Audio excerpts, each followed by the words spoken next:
Je pense vraiment que la plus belle chose que l'on puisse souhaiter à un être humain, c'est de marcher chaque jour de sa vie en compagnie de Dieu.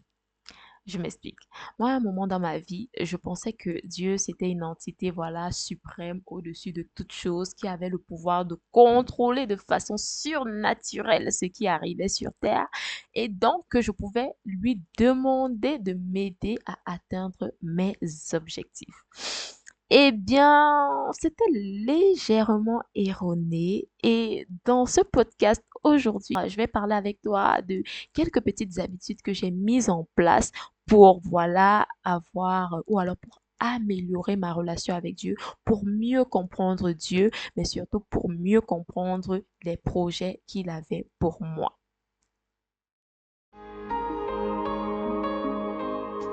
Hello, bienvenue sur le Café Céleste, le podcast qui t'aide à améliorer ta vie grâce aux Saintes Écritures.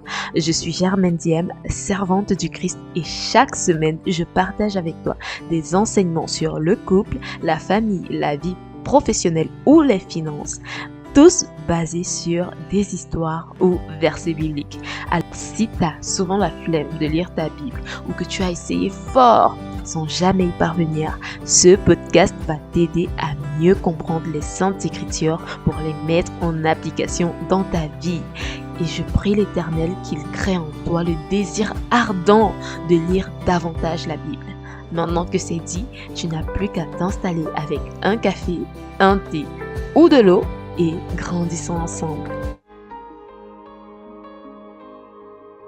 Honnêtement, si tu veux savoir comment vivre en communion avec Dieu au quotidien, comment accomplir ses desseins et comment exploiter ton potentiel au maximum, eh bien, observe la vie de Jésus, étudie la vie de Jésus, inspire-toi de la vie de Jésus et tu verras que tu vas dépasser les sommets. Tu verras que ce que tu envisages même pour ta vie n'est même pas la moitié, même pas le quart, même pas le millième de ce que l'Éternel a prévu pour toi. Et il y a un passage que j'aime tellement dans la Bible. C'est Jean 4, verset 34. Jésus leur dit, ma nourriture est de faire la volonté de celui qui m'a envoyé et de mener son œuvre à bonne fin. Le Fils de Dieu est venu sur terre et il dit que sa nourriture, c'est de faire la volonté de celui qui l'a envoyé. En d'autres termes, il est en train d'expliquer que il vit pour faire la volonté de Dieu. Il vit pour accomplir la volonté de Dieu. Et moi, j'ai une question à poser. Si le Fils de Dieu, c'est-à-dire que l'héritier de Dieu, c'est-à-dire que Dieu et lui sont un, est venu sur terre et il dit que lui, il vit pour accomplir la volonté de son Père. Qui es-tu, toi, pour penser que c'est le travail de Dieu de t'aider à accomplir ta volonté? Non, non, non, non, non, non, non. C'est pas comme ça que ça marche. Dieu, c'est le créateur et nous, nous sommes ses créatures. Ça veut dire que lorsqu'il nous créait, il avait déjà en tête, bon, en tête, je sais pas s'il a une tête, mais lorsqu'il nous créait, il savait déjà ce qu'il avait prévu pour nous. Il savait déjà ce que nous étions venus accomplir sur terre. Mais parce qu'on est tellement orgueilleux, tellement, voilà, on se croit tellement intelligent, on refuse d'interroger le Créateur sur ce qu'il a prévu pour nous. Et parfois aussi, c'est le manque de connaissances, hein. Je dois t'avouer que moi, si j'avais su qui était réellement Dieu dans mon enfance, ah là là là là, je ne l'aurais pas laissé respirer, hein, d'ailleurs. Moi, je ne le laisse pas respirer en ce moment. Non, non, non, non, lui et moi, vraiment, bango, bango. Donc, on sort de la parenthèse. C'est pour dire que parfois, c'est faute de connaissance, mais parfois également, c'est par orgueil. C'est-à-dire que on n'a pas l'humilité de se rabaisser et d'admettre que, voilà, au-dessus de nous, il y a une entité supérieure qui contrôle tout ce qui se passe. On n'a pas l'humilité de se rapprocher de cette entité supérieure pour savoir quels sont ses desseins pour nous et c'est ce qui nous pousse à commettre beaucoup d'erreurs et dans plein de domaines de notre vie. C'est-à-dire dans le domaine professionnel, dans le domaine sentimental, dans le domaine familial, dans le domaine des loisirs, dans le domaine des fréquentations. Je t'assure que le fait de marcher avec Dieu peut réellement faire une différence dans ta vie. Mais maintenant, peut-être tu te demandes comment faire pour marcher avec Dieu au quotidien. Peut-être si tu as suivi le dernier épisode dans lequel je te révèle quel est le remède ultime contre la peur. Je t'explique pourquoi est-ce que la foi, c'est le meilleur remède contre la peur. Va le suivre si tu ne l'as pas encore suivi. Eh bien, ici, on continue dans cette lancée-là et je te révèle justement comment développer ta foi, comment renforcer ta foi, mais toujours en étant appuyé sur les saintes écritures. Et je te parle également de mon expérience personnelle. Parce qu'il y a des habitudes spécifiques que j'ai mises à mon niveau pour pouvoir travailler ma foi. Euh, c'est vrai qu'on aimerait que ce soit facile, mais je sais que j'ai connu une période où pour moi c'était vraiment difficile de me rapprocher de Dieu. Ça, c'était dans ma jeunesse. Et aujourd'hui, c'est beaucoup plus facile. Et je sais qu'il y a certaines choses qui ont changé dans ma vie qui font que c'est beaucoup plus facile. Et en soit, c'est plutôt des petites habitudes comme ça qui semblent, à première vue, qui semblent d'être un rien, mais qui font toute la différence. Alors, la première habitude que j'ai mise en place et qui vraiment a fait toute la différence en ce qui concerne même ma compréhension de Dieu, ma compréhension des Saintes Écritures, c'est le fait de suivre des adorations en permanence. C'est-à-dire, j'écoute tout le temps des adorations, tout le temps. C'est-à-dire parfois des personnes qui vivent avec moi me disent mais madame, aujourd'hui là vraiment on veut un peu respirer. Mais heureusement j'ai la chance d'avoir un cadre de vie où voilà je peux avoir mon espace et suivre ma musique seule sans déranger personne. Mais je suis en permanence des adorations. Et moi je me pense honnêtement que au paradis, clairement, il y a des chansons. Je suis sûre qu'au paradis, il y a des choristes, où il y a un chœur, où on chante seulement. Enfin, je suis sûre que quand tu arrives même au paradis, d'abord, c'est la musique qui t'accueille. Parce que le fait de suivre des adorations, des chansons chrétiennes, des chansons qui parlent de Dieu, en fait, c'est comme si tu flottais en permanence. Moi, des fois, je me réveille, j'ai l'impression que ma vie, c'est comédie musicale. Je me lève, je chante Dieu, je danse même parfois parce que ça me met tellement de bonne humeur. Donc là, je te parle de moi. Mais quand tu regardes la Bible, tu te rends compte que les hommes les plus pieux étaient des musiciens. Ils aimaient beaucoup la musique. Pas Jésus spécifiquement, mais surtout David. David, à la base, était musicien. Donc, ça veut dire il a non seulement été berger, mais il a également été musicien pour le roi Saül. Parce que les Écritures nous disent dans le livre de Samuel que lorsque Saül était possédé par un esprit mauvais, il avait besoin de musique pour être délivré de cet esprit mauvais. Et David, dans tout le pays, était le seul qui était capable de faire de la musique au point de le délivrer. Donc la musique a vraiment cette vertu-là d'éloigner de nous les esprits malins, d'éloigner de nous des ondes négatives, des ondes, voilà, pas très positives qui nous empêchent, qui nous éloignent de Dieu. Et dans la musique, dans les musiques chrétiennes, si tu les suis bien, tu vas te rendre compte qu'elles sont parfois des adaptations des versets bibliques. Parfois, elles s'inspirent des psaumes, elles s'inspirent d'autres parties de l'évangile et elles te permettent, puisque ce sont des personnes aussi qui sont proches de Dieu, qui ont eu à se familiariser à Dieu, ils te permettent en fait de démystifier les paroles comprises dans la Bible. Tu vas comprendre des chants où on dit certaines choses par rapport à Dieu. En fait, il démystifie certains versets qui, à première vue, peuvent être compliqués à lire. Donc, suis des paroles chrétiennes au quotidien. En fait, ça entre même dans ton subconscient au point où parfois quand tu ouvres la Bible, tu tombes sur un verset, tu fais directement le relationnel entre ce verset et une chanson que tu as suivie et directement ça rend la compréhension de ce verset beaucoup plus facile et rapide. Et ça nous permet de déboucher sur la deuxième habitude que j'ai mise en place et qui me permet vraiment de continuer de me rapprocher de Dieu, c'est vraiment la lecture de la Bible. Déjà, même ce podcast est basé sur t'encourager à lire la Bible. Honnêtement, si tu veux comprendre Dieu, tu veux comprendre qui il est, je dis bien, si tu veux comprendre la réelle nature de Dieu, lis la Bible. Lis la Bible. Beaucoup de gens vont... En fait, c'est pas la magie. N'essaye pas de le comprendre par ton propre raisonnement parce que c'est ce qu'on fait souvent parce qu'on est bête. Hein. Nous, les êtres humains, on est stupides. Je crois qu'il y a un verset biblique qui dit que l'intelligence humaine pour Dieu, c'est de la folie et la folie, et la folie de Dieu pour nous n'atteint même pas notre dernier niveau d'intelligence. Donc, ça veut dire que là où la folie de Dieu commence, là, notre intelligence n'atteint pas ça. En fait, je crois que ça, c'est un proverbe, ça, c'est dans l'Ecclésiastique. Pour le coup, j'ai pas noté ce passage-là, mais je le retrouverai avant de publier cet épisode. Donc, c'est pour dire que, en fait, si tu te dis que avec ta propre intelligence d'être humain, tu es capable de comprendre les desseins de Dieu, mon ami, tu n'as pas fini, hein. ouf, même en étant fou, tu ne pourras toujours pas le comprendre en fait. Parce que quelqu'un qui a parlé et en parlant, l'univers s'est créé. Attends, tu veux le comprendre? Tu veux le comprendre par toi-même, alors que toi-même tu es sa créature. Pour le comprendre, il faut que tu sois proche de lui. Et pour être proche de lui, lis les saintes écritures. C'est-à-dire que Dieu nous a laissé le manuel de vie. C'est-à-dire, il nous a laissé le manuel pour vivre en communion avec lui, pour vivre comme il a voulu que nous vivions. La Bible, si la vie c'est un appareil, la Bible c'est la notice. Si la vie c'est un médicament, la Bible, c'est la notice de ce médicament. Et toi, tu veux boire le médicament sans lire la notice. Est-ce qu'on fait ça? Donc, lis la Bible. Lis la Bible parce que déjà, ça va te permettre justement, à travers les différentes histoires des héros qui sont mentionnés dans la Bible, ça va te permettre de comprendre la réelle nature de Dieu. Tu vas comprendre que ce Dieu, en fait, n'est pas ce Dieu distant que l'on veut. On a l'impression qu'il est lorsqu'on est petit. Parfois, c'est même la voix de l'ennemi qui nous susurre que voilà, Dieu est à distance et tout.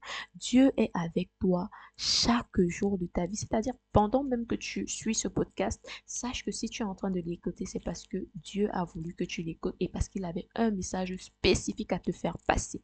Donc Dieu n'est pas un Dieu distant, mais c'est un Dieu de tous les jours. Dieu, c'est un Dieu qui est avec nous. Mais maintenant, pour qu'il soit en toi, déjà qu'il est en toi parce qu'il a laissé le Saint-Esprit à tout le monde, mais pour qu'il puisse se révéler en toi, il faut que tu acceptes de le laisser se révéler. Parce qu'il toque à ta porte.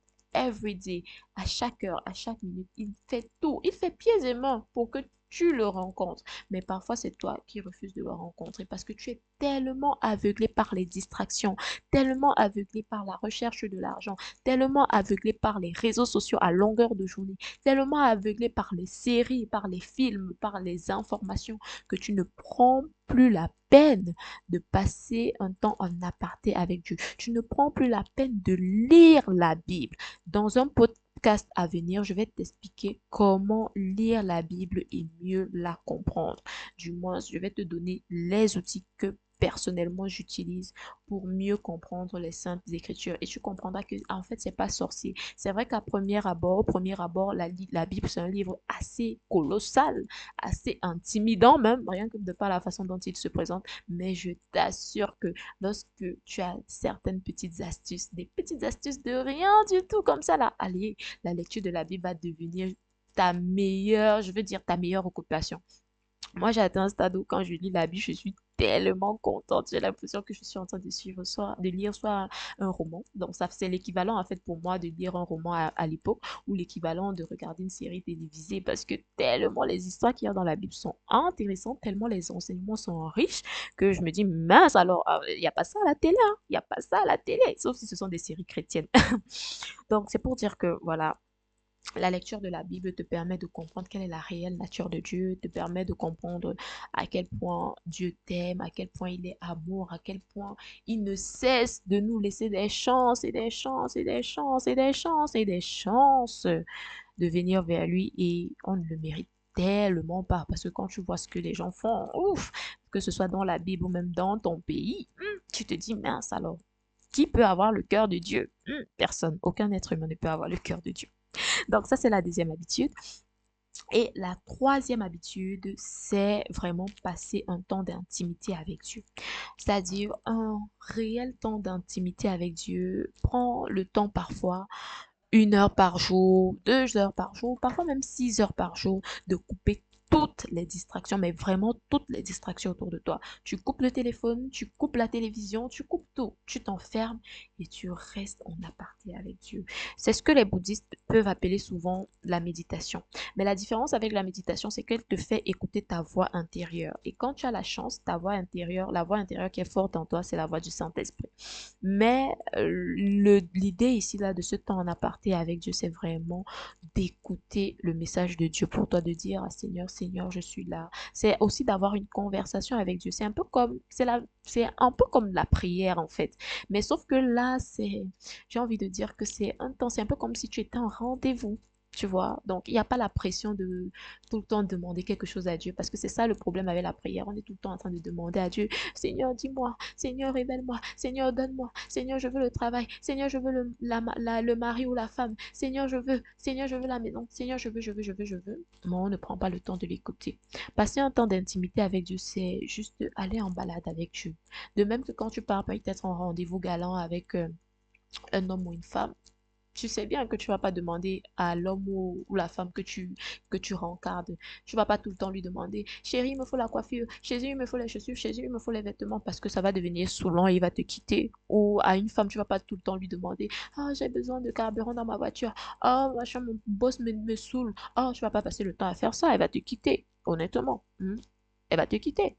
Donc, c'est de même que quand tu passes un rendez-vous avec, quand tu es en rendez-vous avec quelqu'un, forcément tu essayes de passer du bon temps avec la personne, forcément tu essayes d'apprendre à connaître la personne, forcément tu poses des questions à la personne sur elle-même. C'est la même chose avec le temps que tu passes avec Dieu. C'est une rencontre, c'est un rendez-vous avec Dieu, c'est-à-dire tu demandes à Dieu, j'aimerais mieux te connaître, révèle-moi qui tu es, comment tu es, qu'est-ce que est l'aspect de toi, est-ce que tu veux me révéler aujourd'hui? Il y a une chose très simple que je fais, par exemple, lorsque je vais aller en rendez-vous avec Dieu, c'est que je fais des marches de prière. Ça veut dire que je marche vraiment en compagnie de Dieu. Je marche et je dis, Père Céleste, allons en promenade ensemble. Montre-moi ce que tu veux me montrer, révèle-moi ce que tu veux me révéler. Et je laisse aller, je me laisse aller. Je me laisse aller, j'observe la nature. Et puis, tu vois, parfois, il y a une voix en moi qui monte et qui me révèle des choses très intéressantes par rapport à la nature. Peut-être qu'un jour, j'aurai l'occasion de te partager ça durant un podcast, mais c'est pas l'objet aujourd'hui. Donc, c'est pour dire, donc voilà un peu.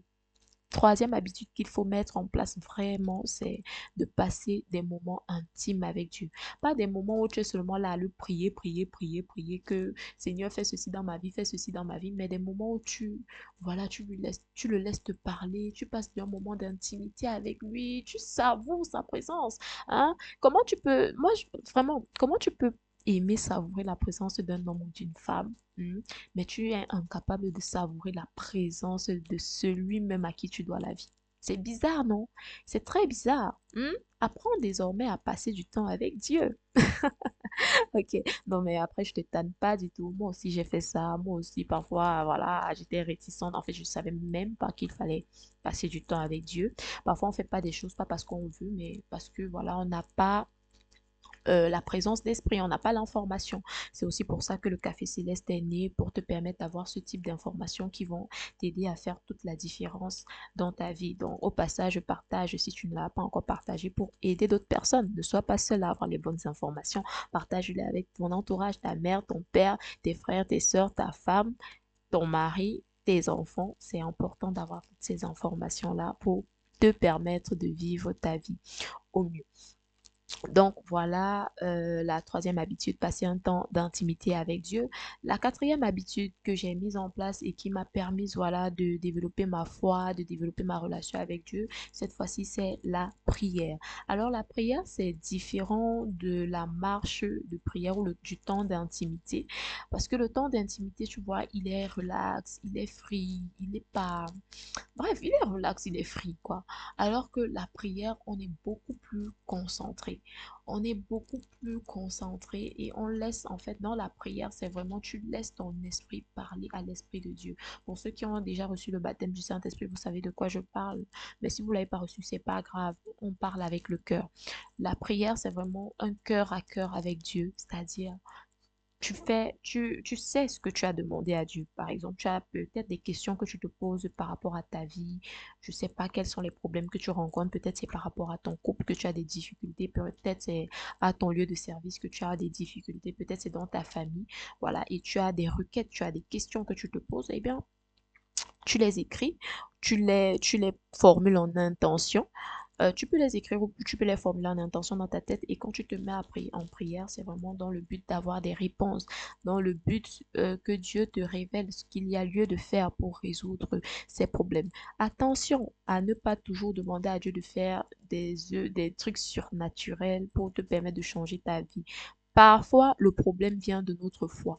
Parfois, le problème ne vient pas de Dieu parce que Dieu, en fait, le problème ne vient jamais de lui. Parce que quand tu fais une requête à Dieu et que cette requête est en accord avec ce qu'il a prévu pour toi, eh bien, quand tu la demandes, Dieu t'exauce automatiquement. Mais parfois, le problème vient soit de toi, soit le problème vient d'autres esprits malins qui empêchent aux anges d'accomplir la mission que Dieu leur a confiée. Donc, lorsque le problème vient des esprits malins, eh bien là, tu dois te mettre en mode combat spirituel. Là. Tu dois te mettre, oui, oui, ça existe. Que ceux qui te disent que ça n'existe pas, ils aillent se faire voir ailleurs. Je suis désolée pour ce mot. Jésus, pardonne-moi. Que ceux qui te disent que ça n'existe pas, en fait, se taisent parce que les combats spirituels, ça existe. Et si aujourd'hui, tu n'es pas en train de prier, si aujourd'hui, tu ne fais pas du Saint-Esprit ton allié, tu ne fais pas de Dieu ton allié, tu ne fais pas des anges et de tous les saints tes alliés, papa, aïe, aïe, aïe, mince, j'ai peur pour toi. Maman, j'ai peur pour toi. Hein, il est temps de le faire. Parce que si tu ne sont pas avec toi, sache qu'il y a des esprits qui sont contre toi, des esprits malins qui restent contre toi et qui te combattent, que tu le veuilles ou pas. Donc, soit tu te lèves et tu pries et tu vas au combat, soit tu acceptes de mourir spirituellement. C'est aussi simple que ça. Dans tous les cas, si toi, tu ne les attaques pas, ils ne te laissent pas. Ils vont toujours t'attaquer où que tu ailles, partout. C'est pas qu'en Afrique, c'est partout que ça se passe. Donc, tu as intérêt à mettre tes deux genoux au sol et à supplier les anges et tous les saints de veiller sur toi, de combattre pour toi, parce que les combats se mènent d'abord dans l'esprit. Parfois, tu as l'impression que ta vie ne donne pas, oh, tu n'arrives pas à tirer l'homme de ta vie ou la femme de ta vie, oh, au travail, tout le monde te déteste, on te regarde mal, oh, chaque fois que tu arrives dans un environnement, les gens ne t'apprécient pas. Pourtant, c'est que derrière, il y a des esprits malins qui sont en train de s'acharner contre toi et que si tu priais seulement, tu aurais gagné le combat. Parfois, ce sont des problèmes de santé. Le médecin t'a dit que voilà, peu importe ce que tu feras, ça ne marchera pas. Mais il suffit seulement de mettre ses deux genoux au sol et de demander à Dieu. Parce que le Dieu que nous servons, ce n'est pas un Dieu de maladie. Dieu t'a créé parfait. Donc la maladie n'a pas sa place dans ton corps. Mais on parlera de ça peut-être dans un autre podcast parce que là, je suis déjà en train de divaguer. Mais tout ça pour te dire à quel point la prière est importante. Tu pourrais faire tout un podcast pour te dire quel est le pouvoir de la prière dans ta vie. Mais là, je suis en train de te dire en quoi la prière peut t'aider dans le renforcement de ta foi. La prière, c'est un dialogue avec Dieu où tu demandes à Dieu de t'exaucer par rapport à quelque chose de précis ou par rapport à plusieurs choses. Tu lui demandes de te faire des révélations par rapport à ta vie, par rapport à la difficulté que tu rencontres. Et Dieu, il t'écoute et il te répond. Donc c'est ça, la prière, c'est un dialogue vraiment. Tu parles, tu écoutes. C'est pas seulement que tu passes ton temps à parler, mais il y a un temps d'écoute dans la prière. Donc voilà, donc on a déjà parlé de 4 grosses habitudes. La première habitude, c'est de suivre des acclamations, de suivre des louanges. La deuxième habitude, c'est de lire la Bible, oui. La troisième habitude, c'est de passer un temps d'intimité avec Dieu, d'aller en rendez-vous avec Dieu. Je t'ai parlé des marches spirituelles, des marches de prière, pardon. Moi, c'est ce que je fais. Tu peux également l'initier à ton niveau ou juste t'enfermer dans ta chambre et écouter la voix de Dieu te parler. La quatrième habitude que l'on a évoquée, c'est la prière. Et la cinquième et dernière habitude, c'est vraiment suivre des émissions chrétiennes. Genre, ça va de soi, quoi. Quand je dis même suivre des émissions chrétiennes, je pourrais dire de façon générale suivre des contenus chrétiens. Suis à la télévision des interviews, des prédications, des prêches de chrétiens, des églises et tout. Suis ces prédications parce que ce sont des enseignements de sagesse qui te permettent de mieux comprendre certaines écritures. Mais attention, je sais, c'est pas évident de savoir quel prédicateur il faut suivre parce qu'il y a beaucoup de faux prophètes et c'est écrit dans la Bible. Dans le deuxième épître, Pierre nous prévient contre les faux prophètes. Donc il faut faire très attention. Et comment savoir si un prophète est bon ou pas? Eh bien, tu te fies juste au Saint-Esprit. Parce que chaque fois que tu écouteras un message, il y a une voix en toi qui te dira si ce message est fait pour toi ou pas.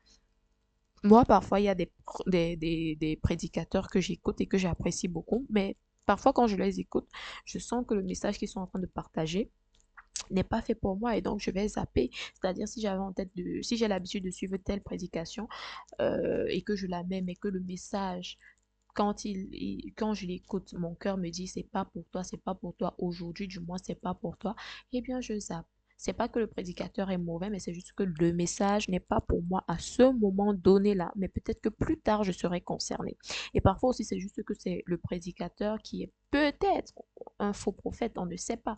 Mais dans tous les cas, il y a une voix au fond de toi qui va te dire, ce message n'est pas fait pour toi, ou alors cette voix va te dire, cette personne, je ne veux pas que tu l'écoutes. Et il faut toujours écouter cette voix intérieure. Mais sinon, le fait de consommer des contenus chrétiens m'a vraiment permis de mieux comprendre Dieu parce que les contenus chrétiens, voilà, sont des personnes, voilà, qui sont plus avancées dans la foi parfois que moi, qui ont plus d'expérience par la foi et je profite de leur expérience. Maintenant, il faut faire différence.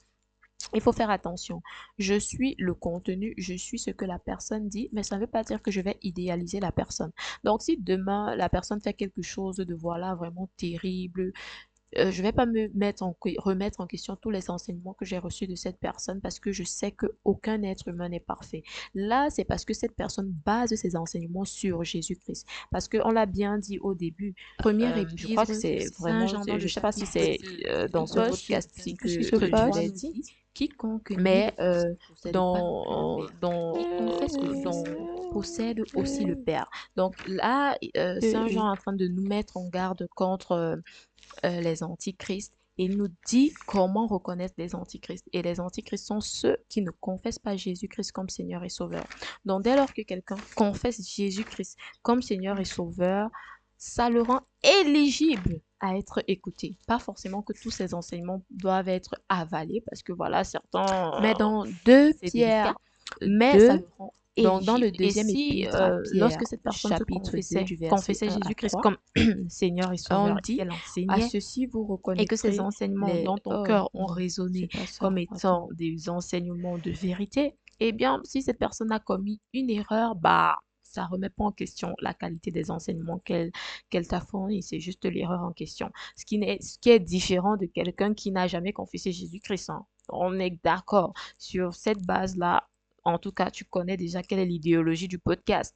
Ici, on suit des personnes, on suit des influenceurs, on suit, je sais pas moi, des leaders qui parlent de Jésus. On suit des leaders qui mettent Jésus devant. On suit des leaders qui ne s'enorgueillissent pas de leur succès, mais qui mettent Jésus en avant dans tout ce qu'ils font. Voilà. Voilà, dernier point de ce podcast et on va finir par là. La dernière habitude que tu peux mettre en place, voilà, pour développer ta foi, pour développer ta compréhension de Dieu, pour mieux comprendre qui est Dieu, c'est vraiment de te créer, on va dire, une communauté chrétienne. C'est-à-dire de côtoyer beaucoup plus de personnes chrétiennes. Pas seulement des personnes chrétiennes qui partent à l'église et tout, mais des personnes qui ont vraiment Christ. Des personnes dont la vie reflète la vie de Christ.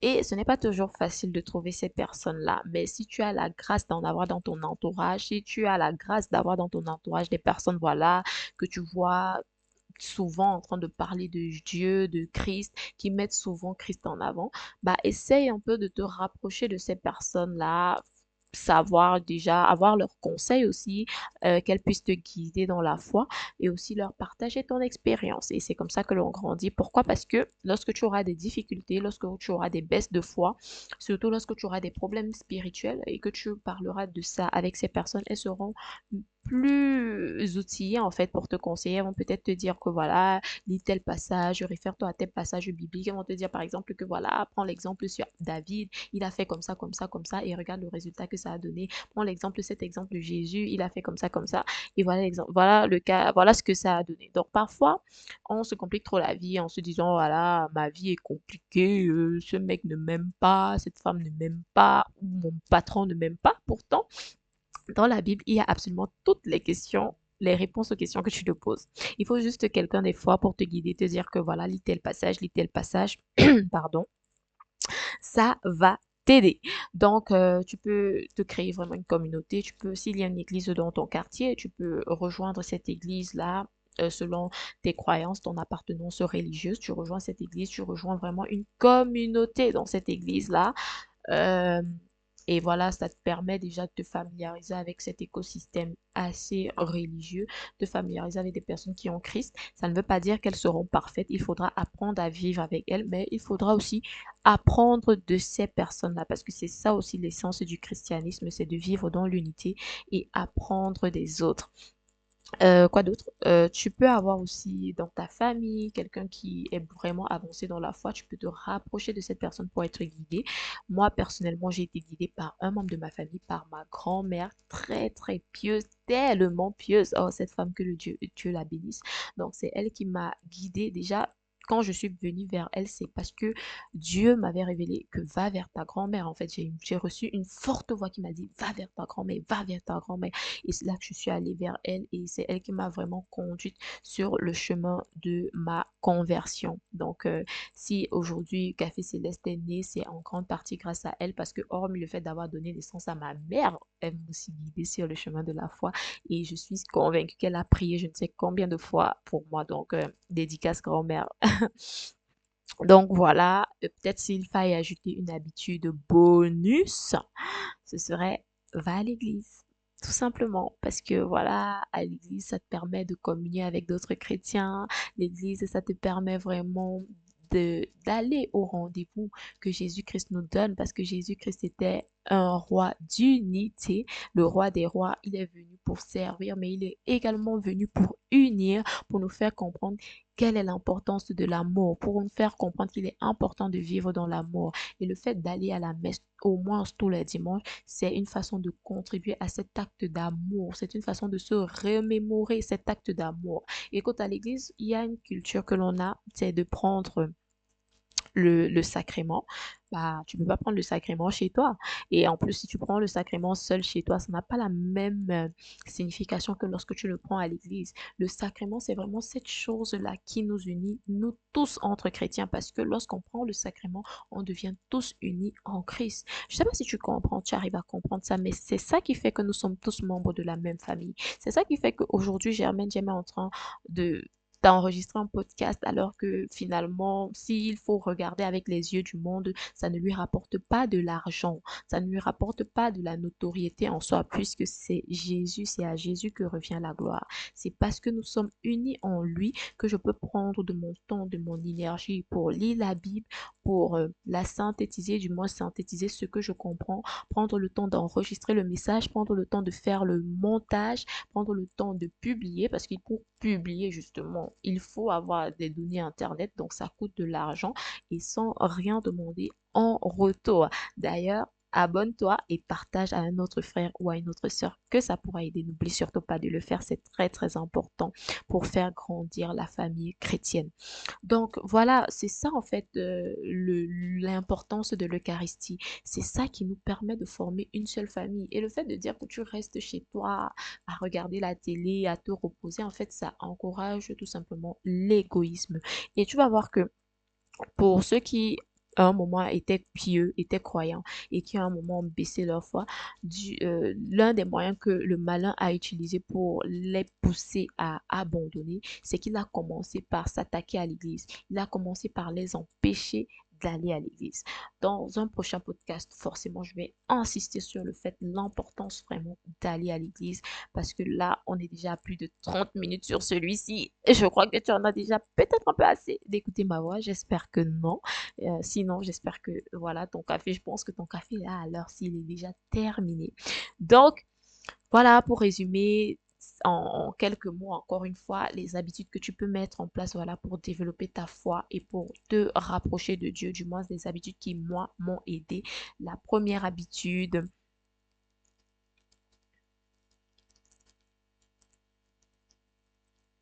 La première habitude, c'est de suivre des adorations et des louanges. La deuxième habitude, c'est de lire davantage la Bible. La troisième habitude, c'est d'avoir un temps d'intimité avec Dieu. La quatrième habitude, c'est la prière. La cinquième habitude, c'est